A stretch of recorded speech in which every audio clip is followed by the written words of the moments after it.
On January 21st, 2025, inside a courtroom in Williamson County, Tennessee, a Chinese-American mother from Chattanooga sobbed uncontrollably before the bench.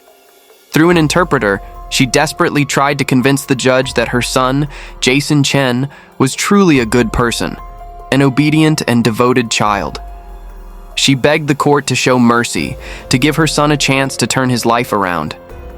Yet just 44 minutes after her tearful plea, the Williamson County jury announced a decision that left the mother completely shattered. She stood frozen, unable to believe what she had just heard. The verdict meant that a horrific crime committed more than 2 years earlier had finally been brought to justice, and her son would pay dearly for what he had done. Jasmine Pace, a 22-year-old community college student, had been someone full of energy and joy. She was beloved by her friends, had a wide social circle, and her future seemed bright and limitless. But just before Thanksgiving 2022, Jasmine mysteriously vanished without a trace. Her car was later found parked in a completely unfamiliar neighborhood several miles from home. Her mother couldn't accept that her daughter would leave without a word of goodbye, without any warning whatsoever. What alarmed her even more were the strange selfies and suspicious messages that kept appearing on her daughter's social media accounts, things that were completely unlike the Jasmine she knew. As the investigation deepened, police began uncovering increasingly disturbing clues. Piece by piece, the full picture of a brutal and savage conspiracy gradually emerged, sending chills down the spine of everyone following the case. Jasmine Pace was born in 2000. She was a petite young woman with a gentle and pure beauty. From an early age, she had shown a special love for children and small animals. In her spare time, Jasmine would often go to her neighbors' homes to help look after their kids. As she got older, she volunteered during summer and winter breaks at the local church's childcare program. Beyond her love for children, Jasmine was a multi-talented young woman with diverse interests. She was particularly passionate about baking. She also loved to draw. Like many young people of her generation growing up in the digital age, Jasmine frequently used social media to capture memorable moments from her daily life. Her personal pages were always filled with positive energy, reflecting the true nature of a young woman enjoying the best years of her youth. On November 22nd, 2022, during the Thanksgiving holiday, Jasmine was off from school and home with her family. That morning, she eagerly helped her mother prepare decorations for the traditional holiday. The two chatted as they worked, planning an elaborate party to welcome relatives and friends. After dinner that evening, Jasmine left home without saying where she was going or when she would return. Her mother was curious but not overly worried. That night, she received a text message from Jasmine's phone saying she planned to stay at a close friend's house for a few days and wouldn't be home for Thanksgiving dinner as planned. Reading the message, she felt something was off. Jasmine had always been an obedient daughter who cherished family gatherings, especially Thanksgiving. However, respecting her daughter's freedom and personal choices, she simply replied, "Have fun with your friend then." In fact, early the next morning, at exactly 2:18 a.m. on November 23rd, Jasmine sent her mother a text message containing her location. But cruelly, fate had other plans, and it wasn't until days later that her mother discovered that message. By November 26th, Jasmine had been gone from home for 4 days with no direct contact with her family. Then suddenly, her Facebook account posted something that shocked everyone who knew her. The post read sweetly, "Spending Thanksgiving with my baby," accompanied by a provocative selfie in lingerie. Anyone who truly knew Jasmine immediately recognized something was very wrong. This behavior completely contradicted the modest, gentle personality she had always displayed. Before this, no one in her family or circle of friends had ever heard Jasmine mention dating anyone or having a boyfriend. She had never posted such photos on social media, let alone displayed affection so publicly and boldly. Emma, Jasmine's best friend, was the first to notice something was off. She realized the photo being posted was clearly an old picture taken long ago. Just a few months earlier, she had accompanied Jasmine to a tattoo parlor in the city and watched her get an artistic tattoo. Yet, in the selfie posted to Facebook, That tattoo had completely vanished. Suspecting someone was using old photos to pretend Jasmine was fine, Emma immediately tried calling and texting but couldn't reach her. The brief message, "I need some time alone," only heightened her anxiety. While it might seem normal to outsiders, it was completely unlike Jasmine's familiar style and way of speaking. Without hesitating another moment, Emma rushed to contact Jasmine's mother with her disturbing findings. Upon receiving the news, Jasmine's mother, Katrina, also began sensing something was wrong. She hurriedly grabbed her phone and started calling Jasmine. One call, then two, then dozens in succession, all met with terrifying silence. Eventually, she only received a text message with similar content to what Emma had received. She quickly opened the Chevrolet app on her phone, a feature allowing owners to remotely track their vehicle's location, and discovered Jasmine's white SUV parked in a completely unfamiliar neighborhood next to an apartment complex called Signal View. Katrina immediately drove to the location the app indicated. When she arrived and found her daughter's car, Katrina rushed to check inside. Immediately, she noticed something abnormal. The driver's seat had been adjusted noticeably far back, a position requiring someone significantly tall to drive comfortably. But Jasmine, her petite daughter, was barely 5 feet 3 inches. With her modest height, she always had to pull the seat forward close to the steering wheel so her feet could reach the gas and brake pedals. This could only mean one thing. Someone much taller than Jasmine had driven this car here.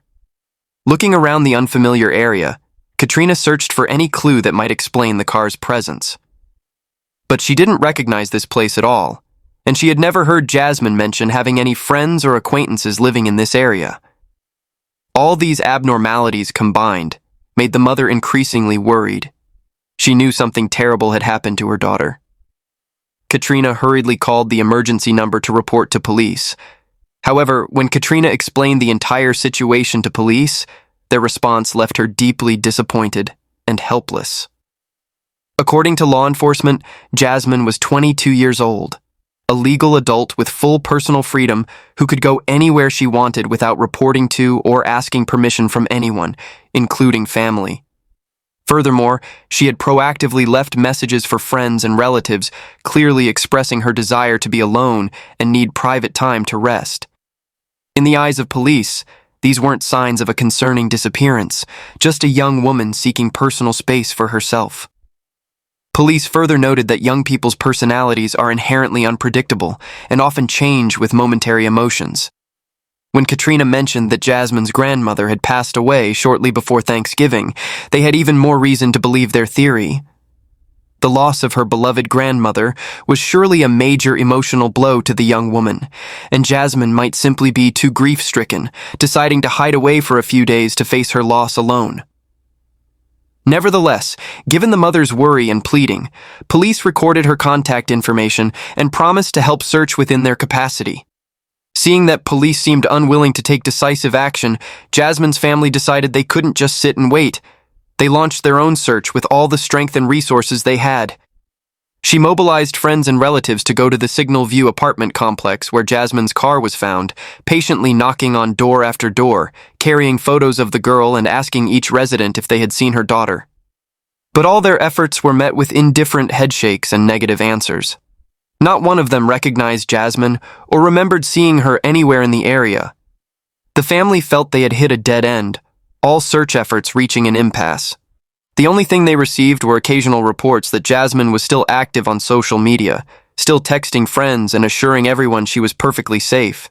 That night, with desperation and worry at their peak, Katrina sat alone, scrolling through every text message on her phone, hoping to find any clue that might lead to her daughter. Then, among all the old messages, she suddenly discovered that on the second day after Jasmine left home, at exactly 2:18 a.m. on November 23rd, her daughter had sent a message containing location information. The address on the screen was 110 Tremont Street, a completely unfamiliar place she had never heard of. The message contained no explanation or other content whatsoever, just the bare location data alone. Why would her daughter send a location at 2 in the morning without any accompanying message?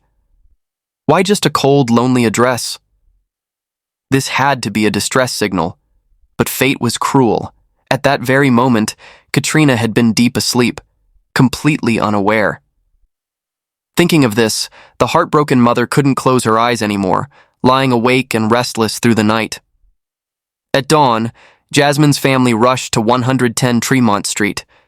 It was a 4-story apartment building sitting quietly in a residential area. They brought photos of Jasmine and began knocking on doors one by one, patiently asking each resident.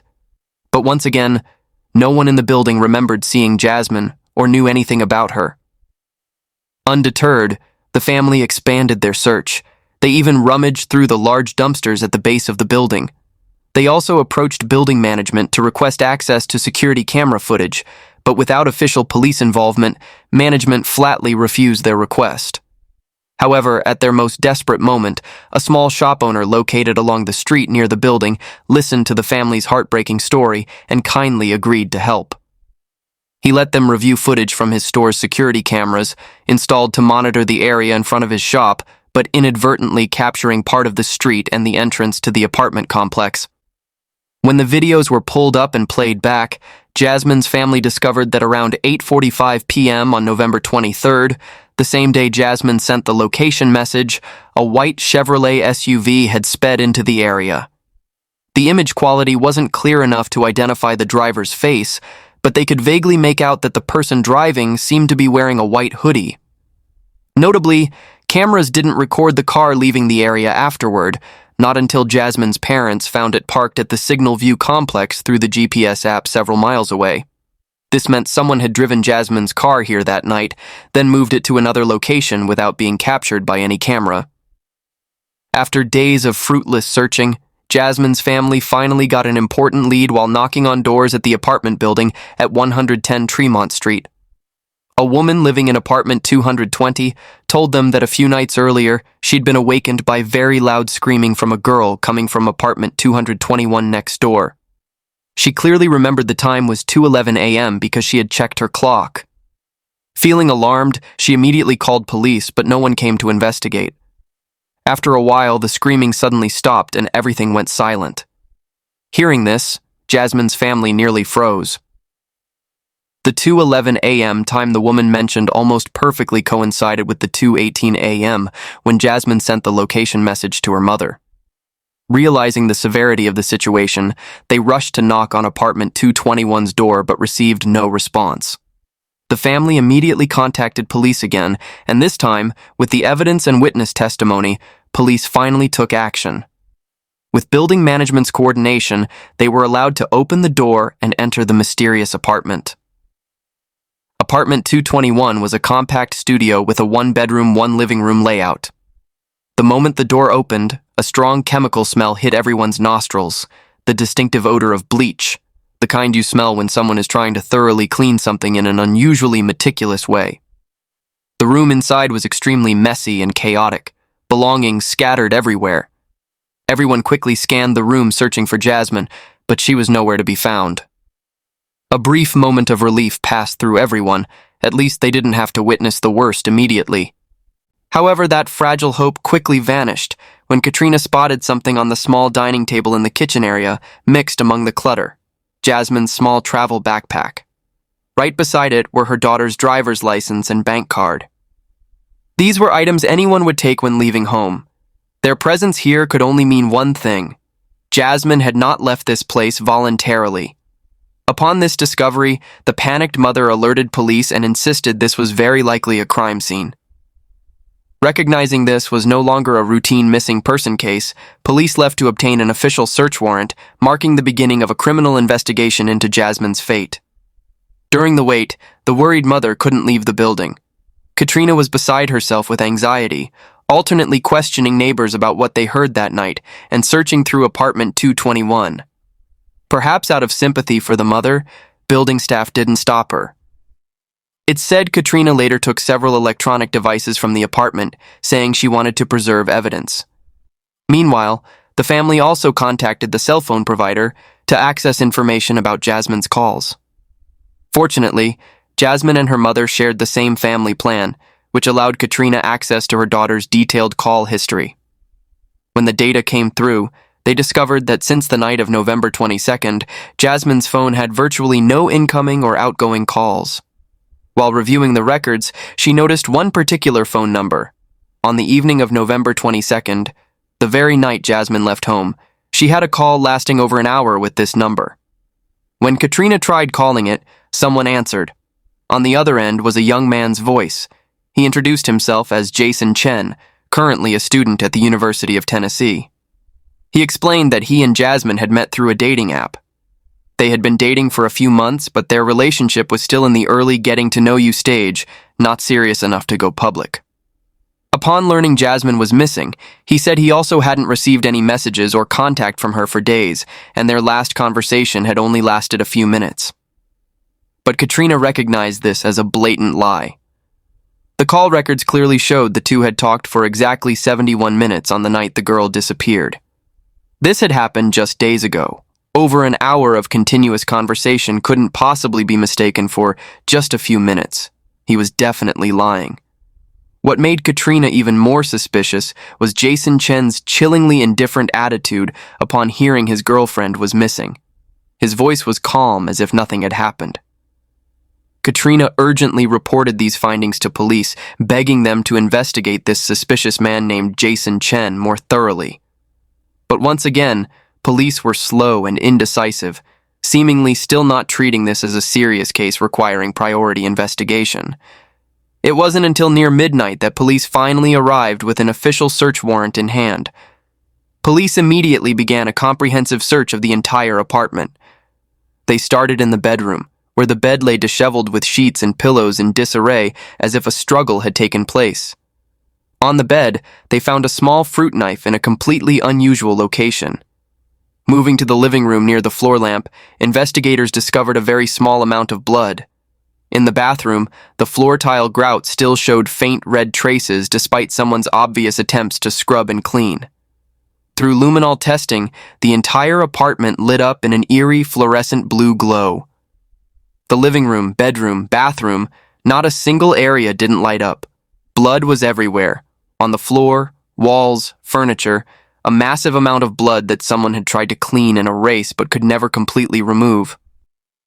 Investigators also noticed that furniture in the apartment showed signs of being recently moved from its original position. When they shifted the bed, underneath was a large pool of still fresh blood. Even the light switch bore a red handprint. All this evidence left no doubt. Apartment 221 belonging to Jason Chen was the scene of a savage crime, and young Jasmine Pace had almost certainly met the worst possible fate. Expanding the search outside the apartment, police continued examining the area around the building and found a pair of white sneakers and blue pants in the dumpster below. So where was Jason Chen now? And Jasmine had clearly been moved somewhere else. How could they find them? To answer these questions, police began collecting and analyzing all security camera footage from the area near the apartment building at 110 Tremont Street. The videos showed that late on the night of November 22nd, the same night Jasmine left home, her white Chevrolet SUV had appeared in the area below the building. Cameras recorded the car turning right from the main road into the building's parking lot, confirming that Jasmine had indeed come to Jason Chen's apartment that night. Following the timeline, police discovered that around 8:30 p.m. the next day, November 23rd, the white SUV appeared again on camera as it left the building. The car's direction of travel perfectly matched the location where it was later found, the Signal View apartment complex. Though the footage of the car entering its final parking spot at Signal View wasn't clear enough to identify the driver's face, investigators could make out that the person in the driver's seat was wearing a white hoodie. Security cameras from a neighbor in Jason Chen's building recorded him frequently entering and leaving his apartment throughout the relevant time period. Crucially, just 3 minutes before the Signal View camera captured the person in the white hoodie, driving Jasmine's car into the lot, Jason Chen was also caught on his neighbor's camera wearing an identical white hoodie. After 9 p.m. on November 23rd, cameras recorded what appeared to be a taxi stopping beside the Signal View complex to pick up a passenger. The vehicle then took this passenger to 110 Tremont Street, exactly the building where Jason Chen rented apartment 221. Security camera footage there clearly showed a man in a white hoodie stepping out of the taxi, paying the driver, and casually walking through the building's main entrance. Additional surveillance footage showed that early on the morning of November 23rd, Jason visited a nearby Walmart. He purchased bandages, hydrogen peroxide, cleaning supplies, rubber gloves, and heavy-duty black trash bags. The following day, he went out twice more to nearby chain stores, this time buying rubbing alcohol and a large package of paper towels. When Jason Chen was paying for these suspicious items, the footage clearly showed him wearing white sneakers, with a style matching the shoes police later found in the dumpster below the apartment building. The most heartbreaking discovery was footage from around 6 p.m. on November 23rd. The man in the white hoodie, Jason Chen, appeared again below the building. In his hand was a large suitcase, and he walked as if carrying something very heavy. Shortly after, he entered the parking lot. Then a black Toyota Camry emerged from the lot and sped away into the distance. With sufficient evidence, police had grounds to issue an arrest warrant for Jason Chen. On November 29th, exactly 1 week after Jasmine Pace's disappearance, Jason Chen was arrested at his parents' home in Nolensville, a small town not far from Chattanooga. He had fled there immediately after disposing of the evidence. When police arrived to handcuff and take Jason Chen into custody, they noticed his right hand and foot were both wrapped in bandages. Immediately after Jason Chen's arrest, media and the public began digging into the suspect's background and upbringing. He was a senior majoring in computer science at the University of Tennessee at Chattanooga. Jason Chen was a first-generation Chinese-American, born and raised in America to immigrant parents from China. At the time of the crime, he was also just 22 years old, the same age as his victim. During the search of his parents' home, police found a black backpack belonging to Jason Chen. Inside were carefully handwritten notes recording important timeline events in his relationship with Jasmine. The notes showed November 19th was the last time they met in person, while November 22nd, the night Jasmine disappeared, was their last conversation. He wrote that Jasmine had a habit of suddenly vanishing without telling anyone, and that she had once obtained a restraining order against an ex-boyfriend. The backpack also contained a short audio recording that Jason claimed showed Jasmine appeared to be homeless, along with notes suggesting her mother might be an alcoholic. In a glass case inside his backpack, police also found Jasmine's cell phone. In his own photo collection was a picture of Jasmine standing in apartment 221's bathroom, taken on the night she disappeared. Additionally, his phone stored several screenshots from conversations with Jasmine, but the text in these images had been deliberately deleted. Through digital verification and analysis, experts determined these screenshots had actually been taken 2 years earlier.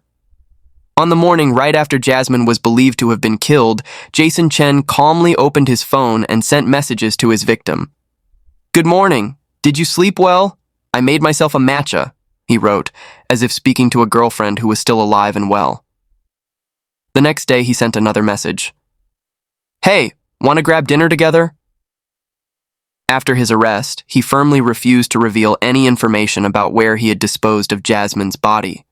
However, by tracking the car's route through multiple traffic and security cameras along the roads, investigators determined that after leaving the apartment building, Jason Chen had driven toward the Tennessee River. On December 1st, detectives searched along the riverbank and finally discovered a large teal-colored suitcase on the river levee. As feared, it was Jason Chen's suitcase. Inside was Jasmine, weighing just 98 pounds. She was tightly wrapped in 3 large black trash bags and restrained by 2 pairs of handcuffs. The first pair locked her right wrist to her right ankle. The second locked her left ankle to her right elbow. The chain on one of the handcuffs had been broken. This showed that even when bound and in the most desperate situation, Jasmine had still tried to struggle and resist with all the strength she had left. The forensic examination report revealed that Jasmine's body bore at least 60 stab wounds. In December 2022, a judge approved the Chen family's bail request. Bail was set at $5 million. After media learned of this, many argued that someone as dangerous as Jason Chen should not be granted bail at all. Police later announced that after killing Jasmine, Jason had used her SIM card to access her bank accounts and her social media accounts to post fake messages suggesting she was still alive. He even told a girl he met on Tinder on Thanksgiving Day, "I think we're dating now." Meanwhile, Jasmine's lifeless body was still lying on his bedroom floor.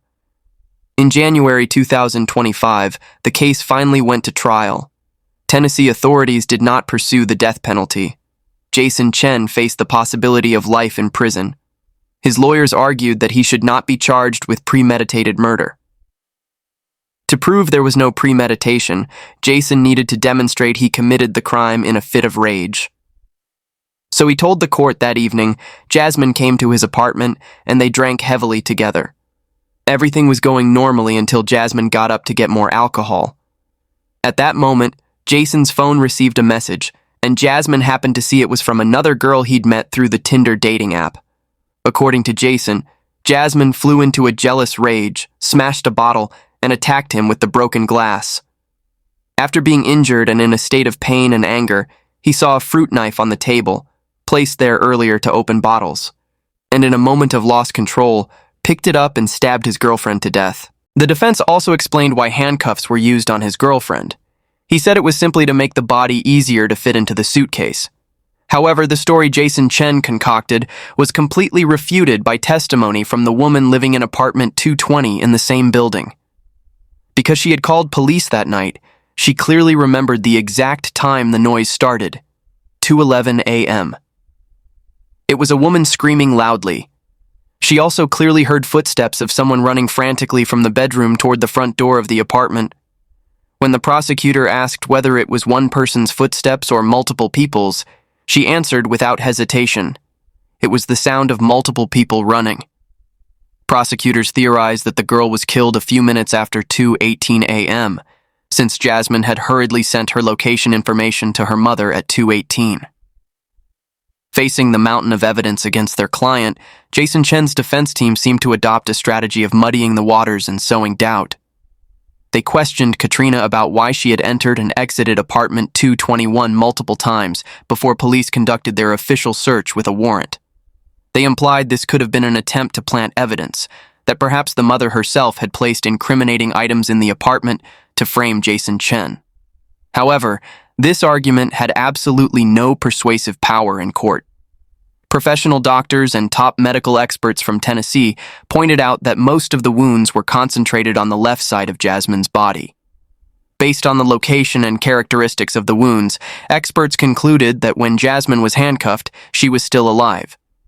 This meant the young woman had been bound in a painful and helpless position, then attacked with a knife afterward. Doctors also noted that no alcohol whatsoever was detected in the victim's body. This once again proved Jason Chen's claim that they had been drinking for over an hour was a lie. Furthermore, digital forensics experts examined Jason Chen's phone data from that day and found his testimony about Jasmine seeing a message from another girl on Tinder was complete fabrication.